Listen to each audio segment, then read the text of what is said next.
Hi, I'm Brian Dunn, and welcome to the most important podcast ever. What makes it so important? It's not about me, it's about you.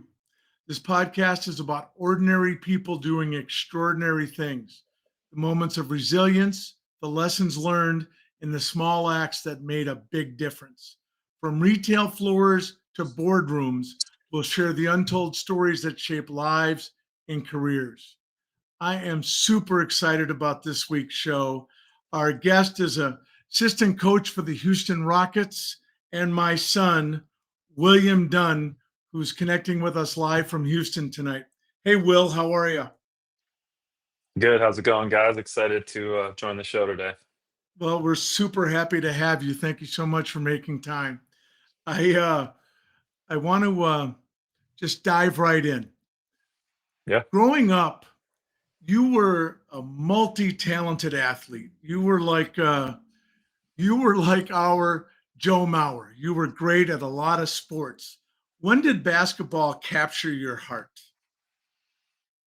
Yeah, I don't know about Joe Mauer. He was a little bit higher level than me in most of these sports, but I appreciate it. I would say, when I was in middle school, grade school, middle school, I played baseball, football, basketball, golfed a little bit.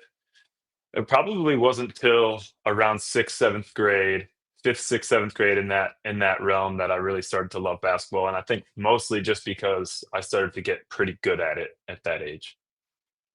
You were very good at it at that age. Were there specific people or moments that you remember that shaped your love of the game?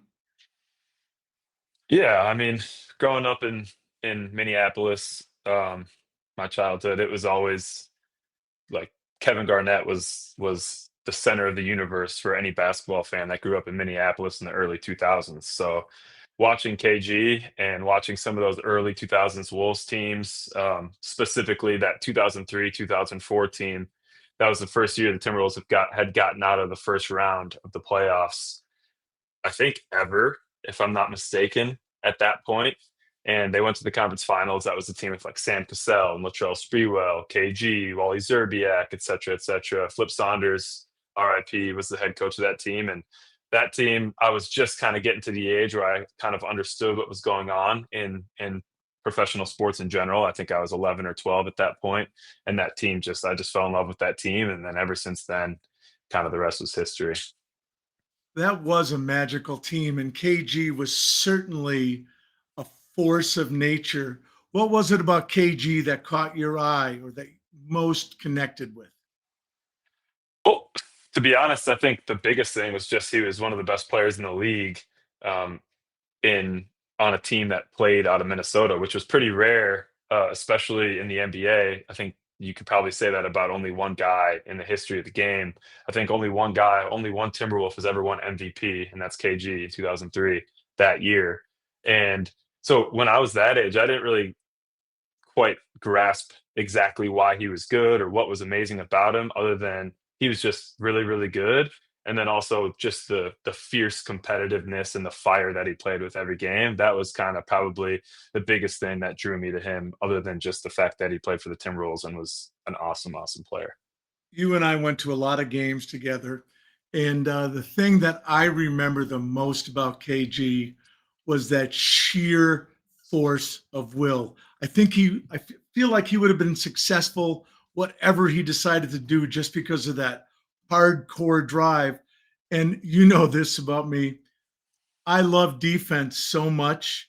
Mhm. And he was as passionate about his defense as he was any bucket, more so than any bucket he ever made, I think. Yeah, I mean, not to get too deep into the weeds coaching wise, but he's probably a guy that would be even better if he played today, just given the skill set that he had from a skill standpoint of being able to do a lot of things as a big man, but also being able to switch and be able to move around the type of athleticism he had, and the skill he had at that size was pretty rare at that time. And he really revolutionized the game, but also he would have been, I think, even more valuable today than he was then, which is saying something given how good he was. That's so interesting. And I hadn't thought about it like that. He was ahead of his time, wasn't he? Hmm.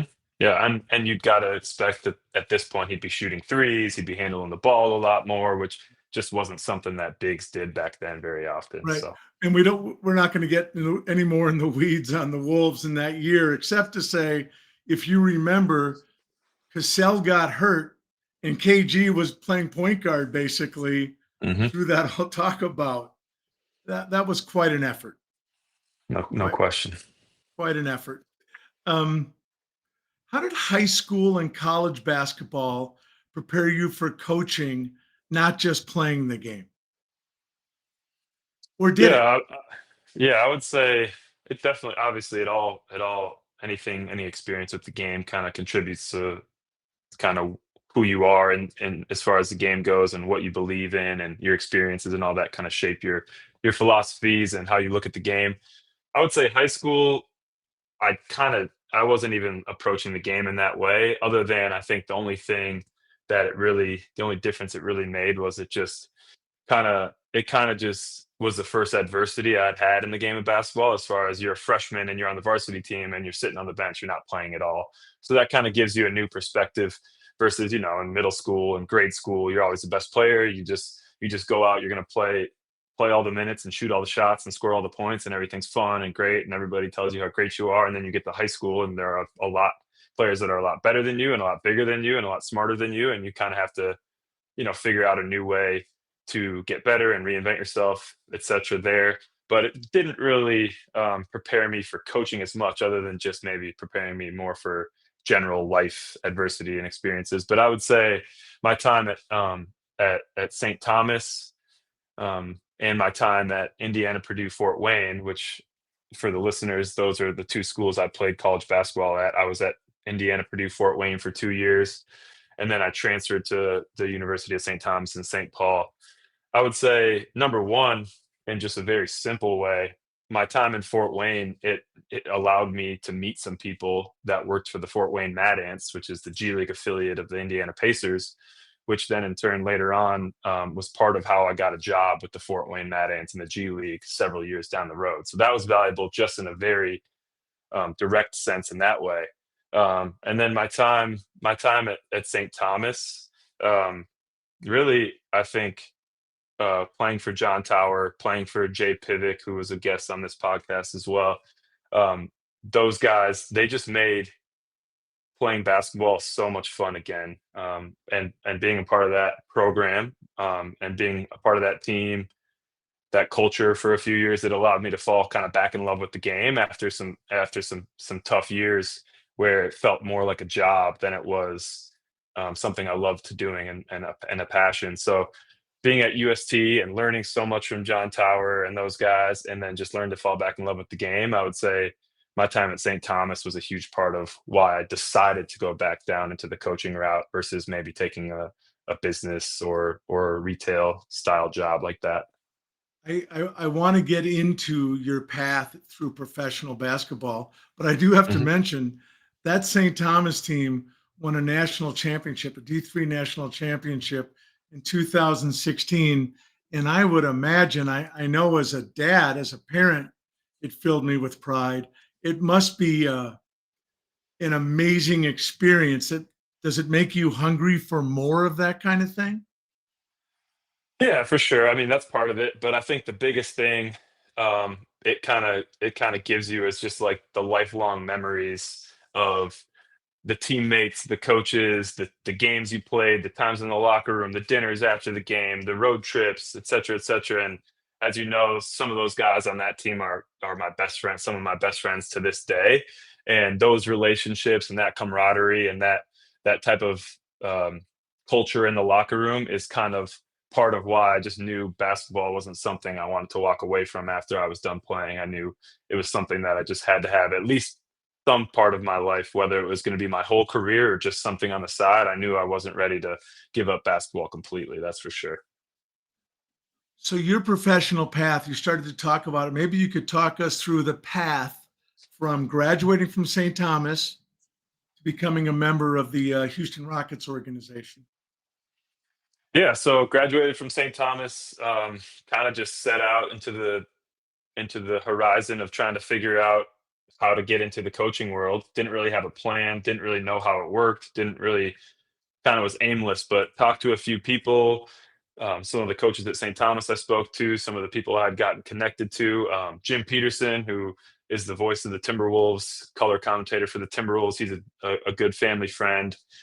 Spoke to him, spoke to a variety of different people, and started building out my network in that way. But like I mentioned, I had made some connections in Fort Wayne um, when I played college basketball out there for 2 years early on. And between those connections and a couple of other people that I knew through the basketball world, I was able to land an internship with the Fort Wayne Mad Ants, which again was the G League is a G League team of the Indiana Pacers.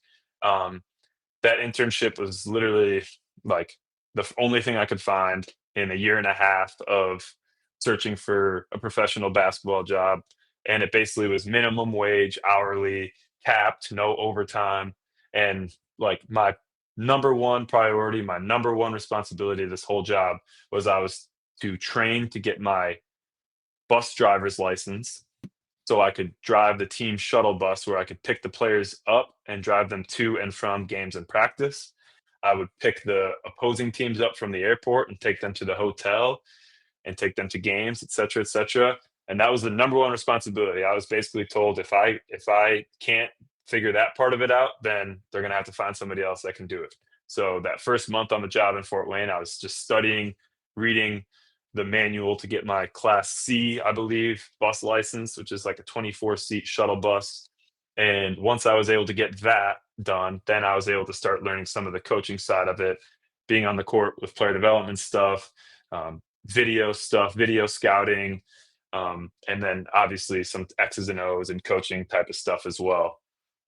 So then that G League season ended, and the G League season ends a little bit before the NBA season. It's probably around end of March, and I was then able to parlay that job into a video coordinator job, is what it would be called, with the Minnesota Lynx. So I moved back to Minneapolis, worked for the Minnesota Lynx for a summer, and that was a fantastic experience as well. Um, worked a lot, worked and learned a lot from Cheryl Reeve.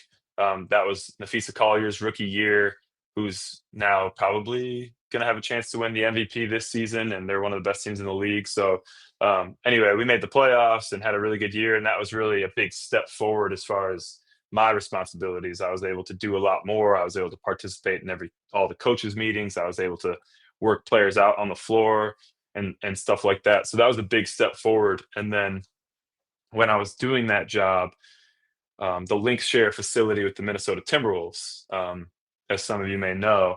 And so when I was working with the Lynx, I was able to meet a lot of people with the Timberwolves, and some of the Timberwolves people, staffers, introduced me to some friends of theirs that worked in Houston for the Rockets. And it's just so happened that they had an opening and a position that I was qualified to do. And a couple months of interviews later with them, um, basically right after the Lynx season ended, I got a job at the Houston Rockets, which was also the title of head video coordinator. And that was 2019 fall, and I've been with the Rockets ever since then. You mentioned Fee being a potential Yep. MVP. Cheryl is a top shelf coach, wouldn't you say? Yeah, yeah. I mean, obviously, Team USA women's coach, several time WNBA championship coach, was a several time champion as an assistant coach, I believe, as well with Detroit. Um, One of the smartest basketball individuals I've ever been around, basketball or non-basketball, just a smart person in general, and I learned a lot from her. Um, the other thing people may or may not know about Cheryl is she is one of the most intense competitors regardless of sport, regardless of industry. She is one of the most intense competitors I've ever been around, and I learned a lot from that as well. And it was an inspiring person to be around for sure. So you moved to the Rockets, and before we dive into that, Yeah, what are some of the toughest sacrifices you had to make as you went from G League to WNBA to now the NBA? And um, you did that progression fairly quickly.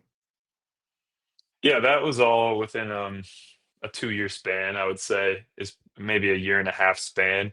Um, the Obviously moving around and being going from Minneapolis to Fort Wayne, back to Minneapolis to Houston.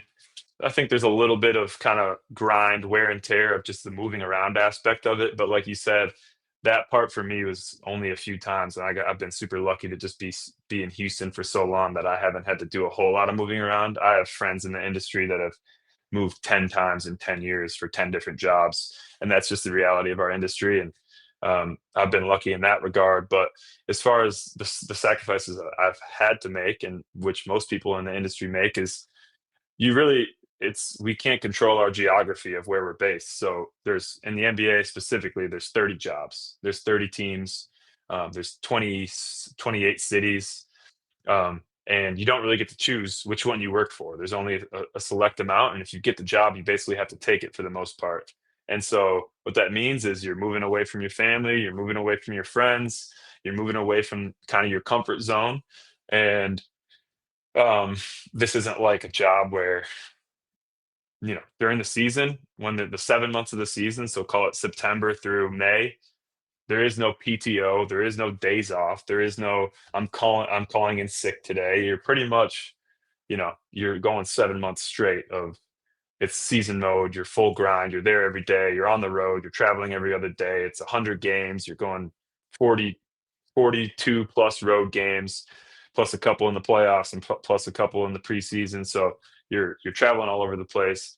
So that's all to say, you really don't have time to make a whole lot of friends. My friends in the city of Houston are the people I work with, and then you really don't have time to see your family. I mean, the only time I get to see you guys, dad, my brothers, my extended family, my grandparents, um, are in the off season for a few months. I have some opportunities to come back and see everybody, but also maybe the 1 or 2 times a year where we come up and play the Timberwolves, and that's for I'm there for less than 24 hours usually. So that's a big one, obviously, being a family person and being really close with my friends back in Minneapolis. And then another thing that just maybe the general public wouldn't guess is that it's not like we get holidays or anything like that off either. So Christmas, 4th of July, New Year's, Thanksgiving, et cetera, et cetera. Those are game days. Those are work days. Those are days where the rest of the world is kind of enjoying themselves and taking some time away and putting their feet up,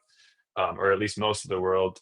And that's something that where it's just business as usual for us. So that's probably a big one. But for the most part, like it had been stuff that I had already made those sacrifices when I left for to play college basketball. So it wasn't that new to me, but it was kind of committing to doing that for a career for the rest of my life. At least as far as I'm planning on doing that. So How long have you been with the Rockets organization? Maybe you could talk a bit about your progression with the Rockets.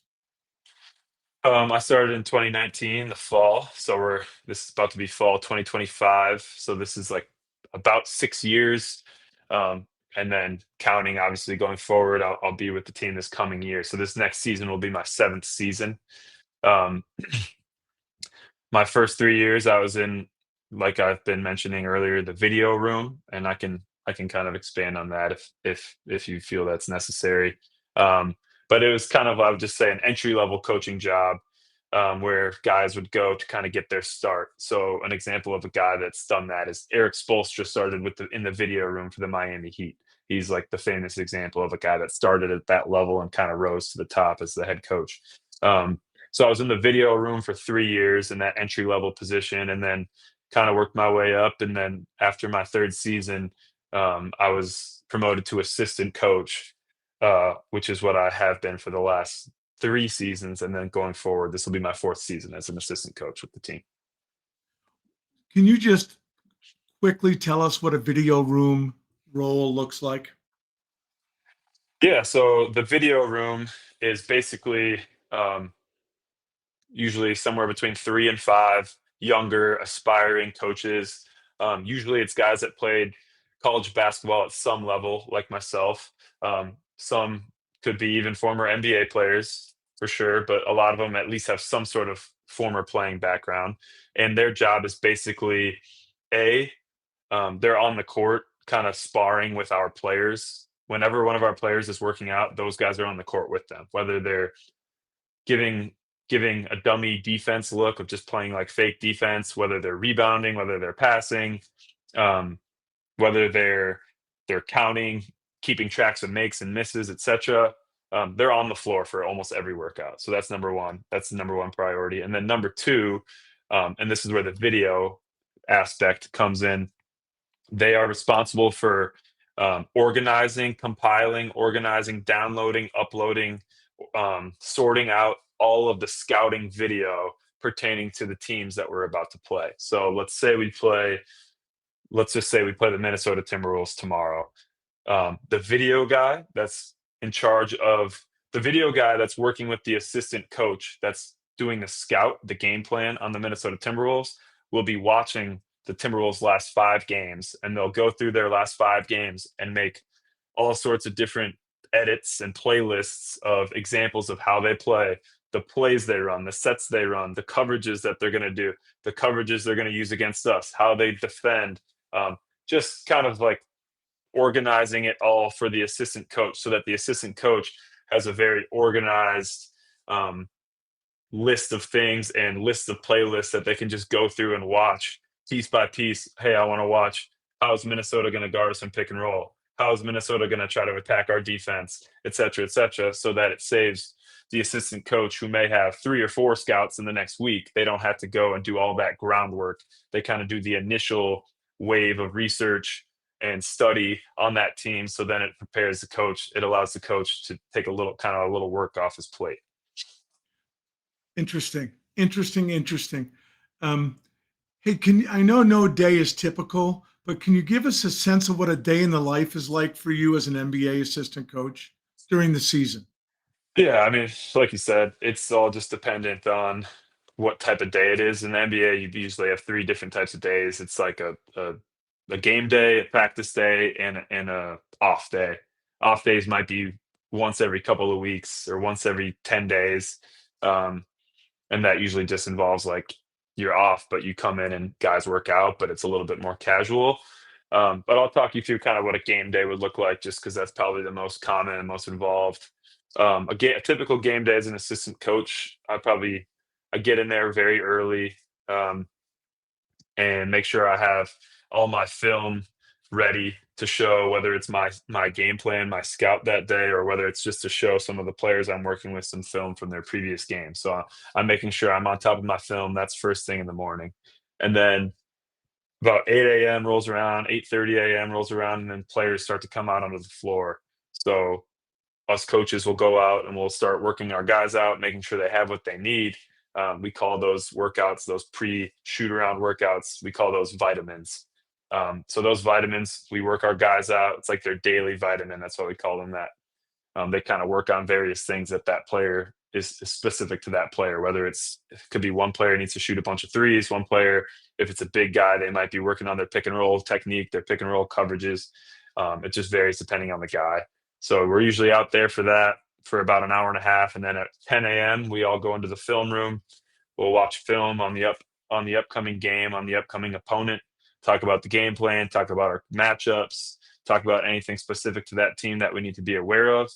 Then we go out onto the floor. We have shoot around, and then after shoot around, we usually have a few hour gap before we all need to be back at the arena. A lot of times in that gap, the coaches will play a little bit of pickup, um, and then once we get to the arena for the game, it kind of all starts over again. You go back out on the court, and guys will work out. Each player has a 15-20 minute slot that they use to shoot and work out before the game, and then we watch film again as a group, and then after we watch film, the game starts, and then we're there probably till, let's say it's 7 p.m. game. We coach the game. It goes until 9:30, and then you get out of there by, let's just say 10:30 p.m. is a decent um, guess for when you'd leave, and then you get home at 11 and basically go to bed and wake up and do it all again the next day. It's so many people ask me about what you do, and they all come from this frame of how glamorous it is. And it's super cool, but it's Mhm. a lot of work. And that season is a grinder for sure.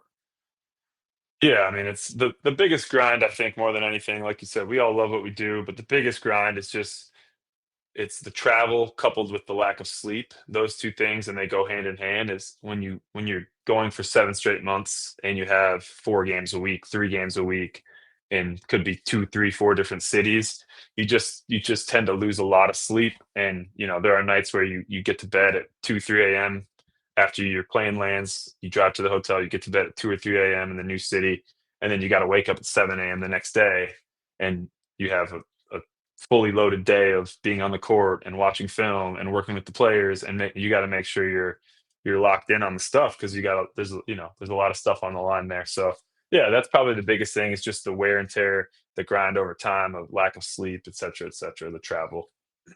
You were talking about the individual players' vitamin regimen, Hmm. their workouts. How do you balance individual player development with the team's overall system? Yeah, that's a good question. I think we were actually talking about that today. I was interviewing a couple guys, and that's something that always comes up. It's always a tension in player development of like how do you um, help a player get better at something he struggles with, and then how do you split the time between working on what he struggles with or working on something that he wants to get better at versus working on what he's actually going to be doing in the team system and in order to help the team succeed, right? So, like an example of that would be like a common thing for a young player is they all want to score. All young players want to come in and score a bunch of points, have the ball in their hands, shoot a bunch of shots. But in the NBA and in a lot of basketball leagues, but in the NBA in particular, there's not a whole lot of guys that are going to have the ball in their hands most of the game. Usually it's like the main 2 or 3 guys, the main primary guys on those teams are going to score most of the points. They're going to have the ball a lot of the time. And the rest of the guys on the court have to find a certain role that they can fit into and succeed in to help the team win. So that might be a defender, that might be a rebounder, that might be just a guy that kind of spaces in the corner and spaces the floor for the star player to have space on the floor to get the shots that they're trying to get. Um, but a lot of young players they don't want to think that way, so they think that they need to get better with the ball in their hands. So the balance between like okay, today um, we're going to work on your defensive technique, even though that's not something they might want to do. They probably want to work on more. I want to work on running pick and rolls and getting shots out of pick and roll for myself. So as an assistant coach, it's kind of part of our job to take the player and basically sell them on the vision of what they need to do to help the team succeed and get them to buy into that. And I think obviously it depends on the player, it depends on the success of the team. Like there's a variety of factors that are working all together. But I think you could measure to some degree, you could measure the success of an assistant coach with a player to the degree that that player buys into their role. Excuse me. I want to kind of do a lightning round with you. How do you Okay. handle the pressure and scrutiny that comes with professional sports? Um, I've always been a guy that's just very routine based. So I stay in my routine. I stay present when I'm in the building. I'm not really worried about anything else that's going on outside of the building. I don't really watch any of the talking heads. I don't really follow a bunch of the accounts on Twitter. I don't really pay attention to that stuff. And if I do see it, I kind of I'm I'm I'm pretty comfortable just laughing some of that stuff off. But it is hard to ignore sometimes, given that there are always coaches being fired or um, people getting let go or front offices getting let go, and there is a lot of turnover. So you just try to. I think the other thing with that is you just try to have as much fun with it as you can, knowing that it's probably never going to last forever, but you just kind of enjoy it while it's there. If you had to sum up your coaching philosophy in a sentence or two, what would you say? Um, As far as specific coaching philosophy, I don't know if there's like one hard and fast rule or scheme or system that I would say I'm like a firm, I only believe in this. I think the biggest thing, if I had to just say one thing, I would say my philosophy would be it's all about the players. The players come first. So your whole system should be built around. making sure the players have everything that they need to succeed and play at the highest level, perform at the highest level. And with that with that being said, my coaching philosophy would really revolve around what type of players I had, um, what type of talent, like what strengths my group has, what weaknesses my group has, and that would really shape the philosophy and the scheme that I would try to employ with that So the specific scheme team. has to fit the talent you have. Yeah, I'm not a big believer in just jamming a scheme into a roster, and just playing only one certain way. I think it's been shown there's a variety of ways you can win games in every sport, but in basketball in particular, you can win a variety of ways, and it's really just about if you have the right players to win in that particular way. We've talked about basketball our whole lives, you and I. We traveled the AAU circuit together. What's one thing you wish I understood better about coaching? Um, I think not just you, but I think people in general that aren't inside of organizations or not inside the building with groups. Um, I think they tend to underestimate the human element of coaching and the human element of players. Um, and just an example of that would be like it's really easy as a fan or as an outside observer watching a team to see, let's just say there's a starter on the team that's really struggling, and there's a bench player that's playing really well, and it's really easy for everybody to be like, well, they should bench the starter that's struggling and they should start the role player that's playing well. And I think sometimes that might be the right answer, but I think a lot of times what a lot of people would miss is the human element of that, what that does to the locker room, what that does to the teammates surrounding it, also what that means for the player that's getting benched. Are you now going to lose that player? Is that player's confidence going to be gone? Are they going to kind of pack it in for the season?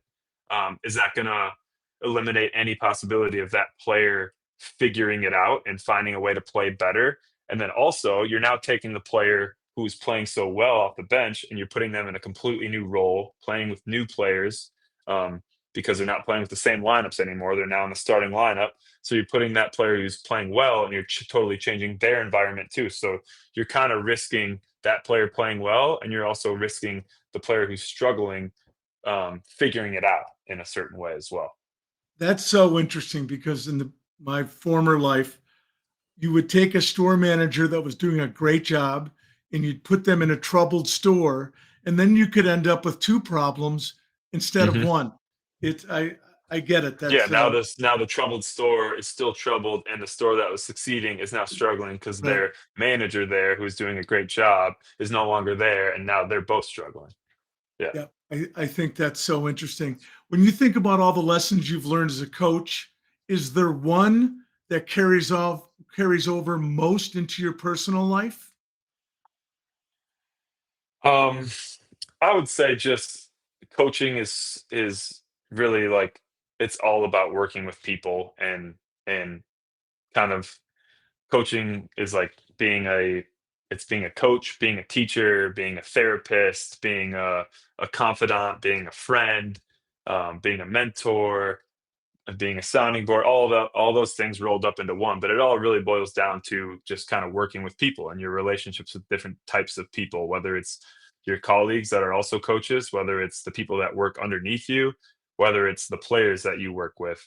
Um, and you really learn to master, kind of the more years you kind of get under your belt, you master how to work with every different type of person.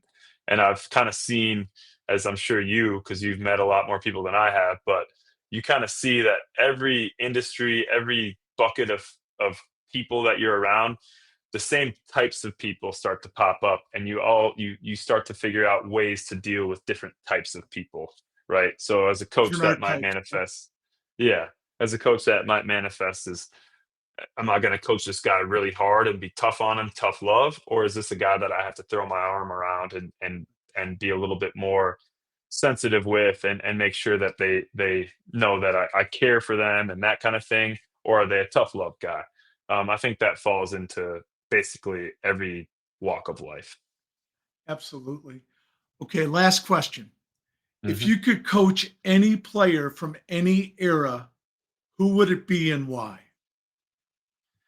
Well, I think just tie this podcast in a bow. I think it has to be Kevin Garnett, um, for the reasons we've already outlined, but just seems like an absolute coach's dream as far as the intensity that he brings to every game, the fire he brought to every game, the basically like win at all costs mentality, the unselfishness. I mean, I just KG growing up, I remember he was always actually criticized for being overly unselfish, that he didn't want to shoot enough shots, that he could have scored more, he could have shot more. And as a coach, you're like, I love everything about, you know, the unselfishness, the intensity, the passion that he played with. I love everything about what KG brought to the table. And so that's an easy choice for me. Yeah, me too. That critique that he didn't want the shot, didn't want the ball, to me completely misses the point of his body of work. For sure, and he was so singularly great at so many other things other than scoring the ball. He's probably one of the best defenders of all time. He's one of the best rebounders of all time. He's one of the best passers as a big, like all those things. So the scoring was almost just an added benefit of what he was able to do in a lot of ways. For sure. And I got to say, the 6 years you've been there, um, I have become a flag waving Rockets fan. There's not a team I love more in all of professional sports. And your brothers and I are so proud of you. And I watch every single game I can.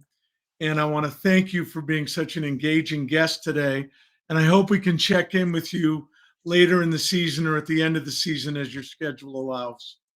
I uh, I thank you, Will, and I love you, kid.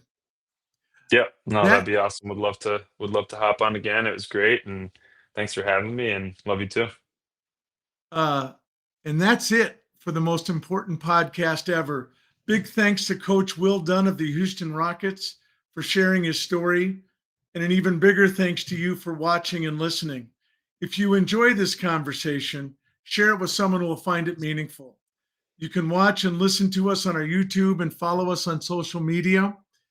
I want to thank the crew here at Streetside Studio 7, and I want to thank our hosts, Deja Blue House of Coffee in beautiful Alexandria, Minnesota. Thanks for tuning in, and we'll see you next time.